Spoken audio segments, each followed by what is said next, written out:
1000 సంవత్సరాల గొప్ప చరిత్ర కమ్మవారి సొంతం. ఉమ్మడి గుంటూరు మరియు ప్రకాశం జిల్లాల్లోని అనేక శాసనాలు కమ్మనాడు అనే ప్రదేశాన్ని గుర్తించి ప్రస్తావించాయి. కొత్త భావయ్య చౌదరిగారి వంటి చరిత్రకారుడు కమ్మవారి చరిత్రను వెలుగులోకి తీసుకురావడానికి విశిష్ట కృషి చేశారు. కమ్మనాడులో వ్యవసాయం చేసే వర్గం కమ్మ కులంగా రూపాంతరం చెందింది. ఇదే సమయంలో కొంతమంది కమ్మవారు క్షాత్ర వృత్తి స్వీకరించి చాళుక్య మరియు చోళ రాజ్యుల సైన్యాల్లో చేరి సైనికులుగా, సేవా నాయకులుగా మరియు సామంత రాజులుగా కీర్తి గడించారు. గడిచిన అనేక దశాబ్దాలుగా కమ్మవారు కాకతీయులను తమ పూర్వీకులుగా భావిస్తుంటారు. రుద్రమదేవిని కమ్మవారు తమ కుల శౌర్య పరాక్రమాలకు ప్రతీకగా భావిస్తుంటారు. ముసునూరి ప్రోలయ్య, ముసునూరి కాపయ్య, గిరిజాల ముప్ప భూపతి, పెమ్మసాని రామలింగ నాయకుడు, పెమ్మసాని చిన్న తిమ్మానాయకుడు, రావెల్ల మల్ల భూపాలుడు, సాయపినేని వెంకటాద్రి నాయకుడు, పెమ్మసాని గోవిందమ్మ, మేదరమెట్ల నరసమ్మ, అడప కోనయ్య, వాసిరెడ్డి వెంకటాద్రి నాయుడు మరియు యార్లగడ్డ కోదండరామన్న వంటి మహావీరులు మరియు వీరనారులు కమ్మకులానికి వన్నె తెచ్చిన చరిత్ర స్మరణీయులు. స్వతంత్ర ముసునూరి నాయక రాజ్య స్థాపకుడు ముసునూరి ప్రోలయ్య. ఇతను స్థాపించిన రాజ్యం ఢిల్లీ సుల్తానుల అరాచక పాలన కొనసాగుతున్న కాలంలో తెలుగు నేల మీద హిందూ ధర్మాన్ని నిలబెట్టింది. కోస్తా ఆంధ్రాలోని అత్యధిక భూభాగం గెలుచుకొని రేఖపల్లి రాజధానిగా ఒక గొప్ప మహారాజుగా అనేక సంవత్సరాలు పాలించారు. ముసునూరి ప్రోలుని తరువాత అతని తమ్ముడు ముసునూరి కాపయ్య తెలంగాణ ప్రాంతాన్ని కూడా గెలుచుకొని ఓరుగల్లు రాజధానిగా 25 సంవత్సరాలకు పైగా రాజ్యాన్ని పరిపాలించాడు. మల్లంపల్లి సోమశేఖర శర్మ, తుమ్మల వెంకటేశ్వరరావు, ఏపూరి గణేష్ నాయుడు, ఎడ్లపల్లి అమర్నాథ్ వంటి చరిత్రకారులు ముసునూరి రాజుల మీద అనేక సంవత్సరాలు పరిశోధనలు చేసి వారి చరిత్రను వెలుగులోకి తీసుకువచ్చి భావితరాలకు అందించారు. ప్రస్తుతం పోలవరం నిర్మితమవుతున్న గ్రామం కమ్మ మహారాజు ముసునూరి ప్రోలయ్య పేరుతో ఏర్పడిన గ్రామమే.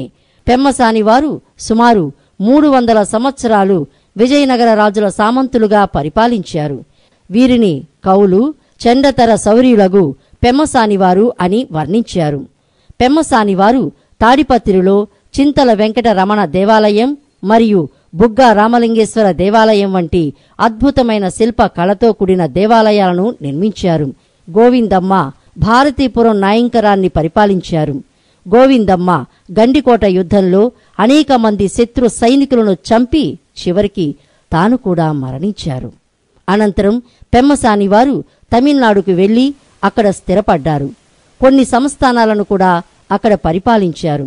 కొసరాజు రాఘవయ్య చౌదరి, ముత్తేవి రవీంద్రనాథ్, తవ్వ ఓబుల్రెడ్డి, పెమ్మసాని పరంధామయ్య, పెమ్మసాని ప్రభాకర్ నాయుడు వంటి వారు పెమ్మసానివారి చరిత్ర రక్షణకు విశిష్ట కృషి చేశారు. రావెళ్లవారు ఉదయగిరి వంటి ప్రాంతాలను విజయనగర సామంతులుగా పరిపాలించారు. అనంతరం పెమ్మసానివారి వలె తమిళనాడుకు వెళ్లి అక్కడ స్థిరపడ్డారు. కొన్ని సంస్థానాలను కూడా అక్కడ పరిపాలించారు. సాయపనేని వారు విజయనగర సామంతులుగా పరిపాలించారు. అడపవారు, మేదరమెట్లవారు గజపతులకు సామంతులుగా పరిపాలించారు.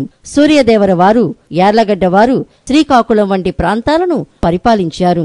వాసిరెడ్డివారు చింతపల్లి, అమరావతి, బెల్లంకొండ, కొండవీడు, రాజమహేంద్రవరం పరిపాలించారు. బలుసువారు కపిలేశ్వరపురం సంస్థానాలను Asaf Jahi, East India Company వారి కాలంలో పరిపాలించారు. వాసిరెడ్డి వెంకటాద్రి నాయుడు గారు శాతవాహనుల రాజధాని అయిన ధరణికోటను రాజధానిగా చేసుకుని దానికి సమీపంలో అమరావతి అనే కొత్త నగరాన్ని నిర్మాణం చేసి దాన్ని రాజధానిగా చేసుకున్నారు. పొత్తూరి వెంకటేశ్వరరావు గారు వాసిరెడ్డి వెంకటాద్రి నాయుని చరిత్రను భావితరాలకు అందించారు. చారిత్రక నవల చక్రవర్తి ముదిగొండ శివప్రసాద్ గారు కమ్మవారి చరిత్రను నవల రూపంలో సమాజానికి అందించారు. వాసిరెడ్డి రామగోపాలకృష్ణ మహేశ్వర ప్రసాద్ గారు నాగార్జున సాగర్ డ్యాం వంటి నిర్మాణం కోసం రాజావారు 52 లక్షల రూపాయలు, 5,000 ఎకరాలు భారత ప్రభుత్వానికి దానం చేశారు. నేటి కమ్మ యువత చరిత్రని, కమ్మవారి వైభవాన్ని తెలుసుకొని తమ పూర్వీకుల అడుగుజాడల్లో నడుస్తూ సమాజానికి తమ వంతు సేవ చేస్తూ ఐక్యతతో ముందుకు నడిచి భవిష్యత్తుకు మంచి పునాదులు వేసుకోవాలి.